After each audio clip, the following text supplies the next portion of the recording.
గుడిలో పులిహోర తిన్నాక ఇంకొంచెం తింటే బావుండు అని అనిపిస్తుంది కదా. సరే, ఆ విషయం వదిలేయండి.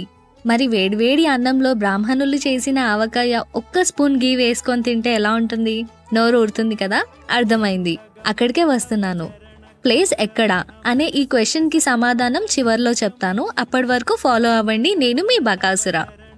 ఈ ప్లేస్ గురించి ఇప్పటికే చెప్పకపోవడం నాది తప్పు. ఈ హోటల్లోకి ఎంటర్ అవ్వగానే ఒక డివైన్ వైబ్ ఉంటుంది. ఎక్కడ చూసినా దేవుళ్ళ ఫొటోస్, సాంప్రదాయాల్ని గుర్తు చేసేలా మంచి సూక్తులు, సాంబ్రాణి స్మెల్ అన్నీ కలిపి ఒక మంచి డివైన్ ఫీల్ని ఇస్తుంది. ఇది ఒక బఫే ప్లేస్. ఒక ప్లేట్ తీసుకుంటే 2 రకాల స్వీట్స్, పులిహోర, ఫ్లేవర్డ్ రైస్, ఇంకా 7-8 టైప్స్ ఆఫ్ కర్రీస్తో పాటు గుమ్మడికాయ రసం, పులుసు అండ్ పెరుగు సర్వ్ చేస్తారు. టేస్ట్ ఒక్క ముద్ద తిన్నాక బాగుంది కదా అనాల్సిందే. ఈ ప్లేస్లో సాటర్డే అండ్ సండేకి డైనింగ్ ఉండదు. ఓన్లీ పార్సల్ మాత్రమే ఉంటుంది. Per person 250 charge